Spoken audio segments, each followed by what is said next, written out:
Hello student, welcome back to my YouTube channel.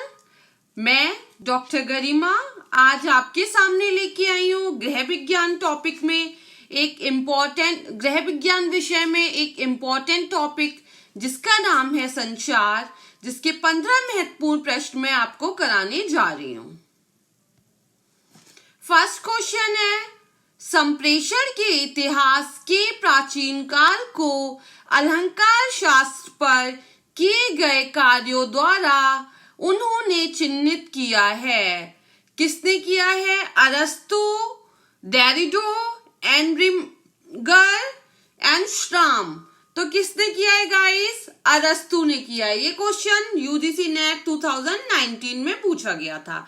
Next question है, संचार communication शब्द Greek शब्द कम्युनिको से लिया गया है, जिसका मतलब है देश, राजधानी, सामान्य शब्द कम्युनिस्ट। तो क्या है? कम्युनिस्ट। क्या है? कम्युनिस्ट। गाइस, कम्युनिकेशन क्या होता है उसका मीनिंग मैं बता देती हूँ। संचार को अंग्रेजी भाषा में कम्युनिकेशन कहते हैं। क्या कहते हैं? कम्युनिकेशन कहते हैं। कम्युनिकेशन शब्द लैटिन भाषा के कम्युनिस्ट से बना है। किससे बना है? लैटिन भाषा के कम्युनिस्ट से बना हुआ है। जो लिखा हुआ है ना कम्युनिस्ट, उससे बना हुआ है। इसका अर्थ क्या होता है कम्युनिस्ट का? To make common, to share, to import, to transmit. ठीक है। अतः संचार एक ऐसी प्रक्रिया है गाइस जिसमें एक व्यक्ति दूसरे व्यक्ति को पारस्परिकता के आधार पर क्या करता है? भावनाओं तथा विचारों का क्या करता है? आदान प्रदान करता है। ठीक है। यह एक दोहरा प्रभाव है जिसमें एक और संप्रेषण एवं उसका संदेश होता है। क्या होता है? संप्रेषण होता है, उसका संदेश होता है, तथा दूसरी ओर प्राप्तकर्ता और उसकी अनुक्रिया है। क्या है? प्राप्तकर्ता है, उसकी अनुक्रिया है। इस प्रकार ज्ञान की बातों, भावनाओं, विचारों और सूचनाओं के आपस में आदान प्रदान की प्रक्रिया को क्या कहते हैं? संचार कहते हैं। ठीक है। संचार क्रिया द्वारा एक व्यक्ति दूसरे व्यक्ति के विचारों, मनोवृत्तियों तथा सूचनाओं में क्या लेता है? भाग लेता है। ठीक है गाइस, मैंने आपको कम्युनिकेशन संचार का अर्थ बता दिया। ठीक है। नेक्स्ट क्वेश्चन है, निम्न में से कौन सा संचार में बाधा नहीं है? शोर, भाषा, आय समूह, बोरियत। क्या नहीं है? आय समूह। फॉर एग्जाम्पल अभी मैं एक लेक्चर ले रही हूँ, ठीक है, यहाँ पे बहुत शोर हो तो क्या मैं उस मैसेज को आप समझ पाएंगे? बहुत सारे शोर के बीच में मैं बोल रही हूँ तो आपको क्या लगेगा? डिस्टरबेंस लगेगा। ठीक है। मैं आपको इंग्लिश में पढ़ना है, मैं हिंदी में पढ़ा रही हूँ, तो क्या वो आपको समझ में आएगा? नहीं आएगा। तो वो क्या है? संचार में एक तरीके से बाधा है। अब मैं पढ़ा रही हूँ बहुत इंटरेस्ट के साथ, गाइज ये है, ऐसा होता है, बट आपका पढ़ने में मन नहीं है, आप बोर हो रहे हैं, तो ये सब क्या है? संचार में बाधा है। स्टडी जो होती है ना गाइस, जैसे मैं जितने इंटरेस्ट के साथ पढ़ा रही हूँ, मतलब मैसेज दे रही हूँ, सामने वाला भी इंटरेस्ट लेके सुनेगा, तभी उसे एंजॉय आएगा, मजा आएगा। अगर आप बोरियत के साथ किसी चीज को करेंगे ना लाइफ में, तो आपको कभी उस चीज को करने में मजा नहीं आएगा। तो ये वही पूछ रहा है, संचार में बाधा नहीं है। आय समूह मीन्स कोई कितना भी कमाता हो, कितना कम कमाता हो, ज्यादा कमाता हो, कोई मैटर नहीं करता कम्युनिकेशन में। ठीक है गाइस, ये क्वेश्चन यूपीएलटी 29 जुलाई 2018 में पूछा गया है। नेक्स्ट क्वेश्चन है 4, संदेश भेजने वाले और प्राप्त करने वाले के बीच की कड़ी को कहते हैं माध्यम, संदेश भेजने वाला, संदेश पाने वाला, प्रतिपुष्टि। तो क्या है गाइस? माध्यम है। जैसे मैं अपने को ही बताती हूँ, आपको बहुत इजीली समझ में आ जाएगा। जैसे मान लो मैं आपको पढ़ा रही हूँ, मैंने ये मैसेज संदेश, मतलब एक तरीके से ये मेरा जो टॉपिक है संचार के 15 क्वेश्चन है, ये मैसेज गया आप लोगों के पास यूट्यूब पे। ठीक है। वहां आपके पास आया, कैसे आया? यूट्यूब के थ्रू आया। तो यूट्यूब क्या है? माध्यम है। संदेश भेजने वाली कौन हूं? मैं। संदेश पाने वाले कौन है? आप। तो किसी चीज को हम भेज रहे हैं तो क्या होगा? उसके बीच में माध्यम होगा। ठीक है गाइस, ये जीआईसी प्रवक्ता एग्जाम 2012 में भी पूछा गया है और 13 में भी पूछा गया है गाइस, ठीक है। इसके बारे में थोड़ा सा मैं बता देती हूँ, जैसे क्या होता है।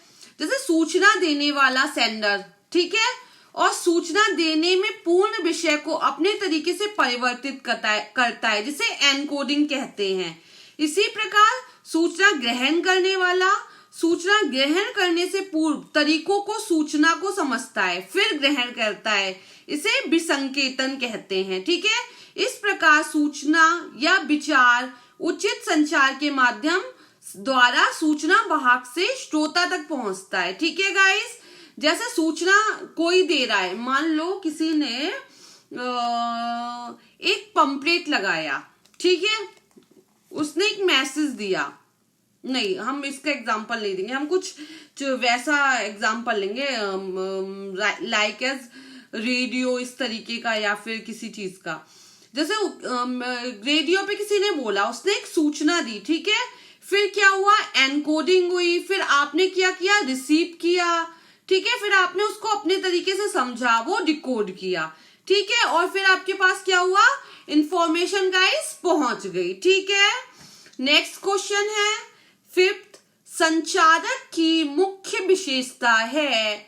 पहली क्या है, विषय का ज्ञान, अच्छा व्यवहार, रुचि, उपयुक्त सभी। तो क्या है संचारक की मुख्य विशेषता, विषय का ज्ञान होना चाहिए, अच्छा व्यवहार होना चाहिए, रुचि होनी चाहिए, और सभी मीन्स उपयुक्त सभी। ये क्वेश्चन पूछा गया है 2015 में उत्तराखंड के असिस्टेंट प्रोफेसर के एग्जाम में, ठीक है गाइस। नेक्स्ट क्वेश्चन है, संचार क्रिया में सूचना प्राप्तकर्ता को यह भी कहा जाता है, जो सूचना प्राप्त कर रहा है उसे क्या कहेंगे, संचारक, डिकोडर, एनकोडर और अनुवादकर्ता। तो क्या कहेंगे गाइस, क्या कहेंगे, डिकोडर कहेंगे ना, मैंने अभी आपको बताया था।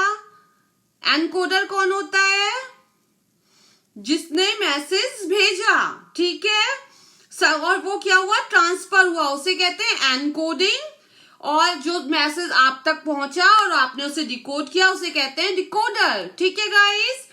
मान लो मैं पढ़ा रही हूँ, मैंने मैसेज भेजा, यूट्यूब से गया, आपने रिसीव किया, अब आपने अपने दिमाग एक उसमें कि अच्छा मैम ने बताया था संचार क्रिया में जो सूचना प्राप्त करने वाला होता है उसे क्या कहते हैं, डिकोडर कहते हैं। तो आप कौन हुए, आप डिकोडर हुए, ठीक है गाइस। नेक्स्ट 7 नंबर क्वेश्चन, अग्रणी नेता इस नाम से भी जानते हैं, मुख्य संचारक, सार्वभौम नेता, प्रतिनिधि, पहला और दूसरा दोनों। तो करेक्ट ऑप्शन है मुख्य संचारक। ये भी उत्तराखंड के असिस्टेंट प्रोफेसर के एग्जाम में 2015 में पूछा गया है। नेक्स्ट क्वेश्चन है 8, जानकारी एकत्र करने के तरीकों को कहा जाता है, साधन, पद्धति, तकनीक, अवलोकन। मीन्स आप किसके द्वारा इंफॉर्मेशन को कलेक्ट कर रहे हैं, तो किससे कर रहे हैं, साधन के द्वारा, कोई सोर्स है ना जिससे आप इंफॉर्मेशन को कलेक्ट कर रहे हैं। तो क्या करेक्ट ऑप्शन है साधन, Uttarakhand assistant professor 2015 exam. Question number 9, संचार में विश्वसनीयता का मतलब, पहला है विश्वसनीयता, दूसरा है क्षमता, थर्ड है पूर्ण, फोर्थ है लाभदायक। तो संचार में विश्वसनीयता का मतलब विश्वसनीयता और क्षमता, ये दोनों सही हैं। ये भी असिस्टेंट प्रोफेसर यूपी के पूछा गया है 2019 में।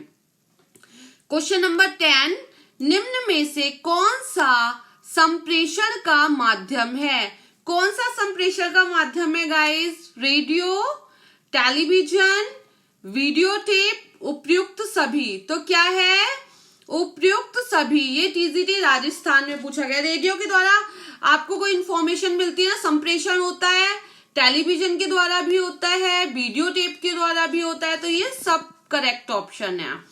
क्वेश्चन नंबर 11, अरस्तु के संप्रेषण मॉडल में उपस्थित तत्व हैं। क्या है? वक्ता, वाणी, दर्शक। क्या है? वक्ता, वाणी, दर्शक। दूसरा है स्रोत, संकेत, गंतव्य। थर्ड है प्रेषक, एनकोडर, डिकोडर। फोर्थ है प्रेषक, डिकोडर, प्रतिपुष्टि। तो क्या है? वक्ता, वाणी, दर्शक। क्या है गाइस? ये याद कर लीजिए अपने, बिल्कुल क्लियर। वक्ता, वाणी, दर्शक मीन्स स्पीकर, स्पीच, ऑडियंस। क्या है? बोलने वाला है, स्पीकर है, एक स्पीच है और एक ऑडियंस है। ये संचार के 3 तत्व बताए हैं। कितने बताए हैं? मैं इसको थोड़ा सा बता देती हूँ। अरस्तु के मॉडल में लगभग 2300 वर्ष पूर्व, कितने? 2300 वर्ष पूर्व ग्रीक दार्शनिक अरस्तु ने संचार के 3 तत्व बताए थे। वक्ता, वाणी, दर्शक means speaker, speech and audience. इन तीनों तत्वों को संचार प्रक्रिया के आवश्यक तत्वों के रूप में अरस्तु ने माना है। अरस्तु ने कहा इसके बिना मतलब संचार प्रक्रिया हो ही नहीं सकती। सबसे इंपॉर्टेंट है, ऑफकोर्स इंपॉर्टेंट है। मैं एक वक्ता हूँ, स्पीकर हूँ, स्पीच, मान लो ये जो मेरा चैनल मतलब वीडियो चल रहा है, जो 15 क्वेश्चन पर आई हूँ, स्पीच है, और ऑडियंस कौन है? आप लोग हैं जो ये सुन रहे हैं। तो उन्होंने कहा ये तीनों चीजें बहुत इंपॉर्टेंट हैं। इसमें एक वक्ता है, दूसरे में वह जो कुछ बोलता है उसको रखा गया है, मैंने बताया ना क्या रखा गया है, ये क्वेश्चन रखे हैं। तीसरे में वह व्यक्ति है जो सुन रहा है। फॉर एग्जाम्पल आप सभी लोग जो मेरे चैनल बातों को सुन रहे हैं, जो पढ़ रहे हैं मेरे द्वारा चीजों को, ठीक है। ऐसा संचार केवल आमने सामने ही हो सकता है। लेकिन इन्होंने कहा ये संचार सिर्फ आमने सामने, इन्होंने कहा ये फेस टू फेस हो सकता है, बट हम लोग फेस टू फेस नहीं है, हम लोग क्या है ऑनलाइन मॉडल के थ्रू पढ़ रहे हैं। लेकिन इन्होंने कहा है ये वाला जो है वो आमने सामने हो सकता है। तो गाइस क्या है, एक स्पीकर होगा, एक स्पीच होगी, एक ऑडियंस होगा और ये आमने सामने होगा। फॉर एग्जाम्पल कोई नेताजी एक भाषण को दे रहे हैं और सामने वाली जनता सुन रही है, ठीक है। स्पीकर, स्पीच एंड ऑडियंस बिल्कुल लर्न हो गया होगा गाइज आप लोगों को। मैंने इतनी बार बोल दिया है ना, ऐसा हो ही नहीं सकता। स्पीकर, स्पीच, ऑडियंस, वक्ता, भाषण और श्रोतागण। नेक्स्ट है वह डैश, वह व्यक्ति जो परिचालन में संप्रेषण की प्रक्रिया आरंभ करता है। क्या करता है वो? पर्यवेक्षक होता है, आयोजक होता है, श्रोता होता है, संप्रेषण होता है। तो क्या होता है? संप्रेषण होता है, ठीक है गाइस। ये टीजीटी 2019 में पूछा गया है गाइस। क्वेश्चन नंबर 13 संप्रेषण का पूर्व कथन रूप है। संप्रेषण का पूर्व कथन रूप क्या है? बलबलाना, हाव भाव, भावनात्मक अभिव्यक्तियां, उपयुक्त सभी। तो करेक्ट ऑप्शन है गाइस उपयुक्त सभी, ठीक है। ये टीजीटी 2019 में पूछा गया था गाइस, ठीक है। नेक्स्ट क्वेश्चन है दो व्यक्तियों के बीच बातचीत कहलाती है। दो लोग आपस में बात कर रहे हैं उसे क्या कहते हैं? ग्रुप संचार, समूह संचार नहीं, व्यक्तिगत संचार नहीं, समूह के बाहर संचार नहीं, पारस्परिक संचार। ये जीआईसी 2017 में पूछा गया था, ठीक है गाइस। नेक्स्ट है 15 क्वेश्चन, संचार शब्द किस लैटिन शब्द से आया है? गाइस ये क्वेश्चन मैंने पूरा पढ़ाया था, जिसने पढ़ा ना क्लियरली उसको पता है किससे आया, कम्युनिस्ट से आया। गाइस ये टीजीटी उत्तराखंड 2014 में पूछा गया था। गाइस अगर आपको कोई टॉपिक पढ़ना होता है तो प्लीज कमेंट बॉक्स में आके मुझे वो टॉपिक बताइए जिसके आपको क्वेश्चन करनी है, जो डिफिकल्ट टॉपिक लगता है, आपको लगता है मुझे ये पढ़ना चाहिए, तो आप आके आप मुझे बता सकते हैं। मैं उस पर वीडियो बनाऊंगी जिसपे आप पढ़ना चाहते हैं। तो गाइज अपने जो व्यूज हैं, विचार हैं, उन्हें शेयर कीजिए। अगर आपको ये वीडियो अच्छा लगता है तो please like this video and subscribe my channel. Thank you for watching.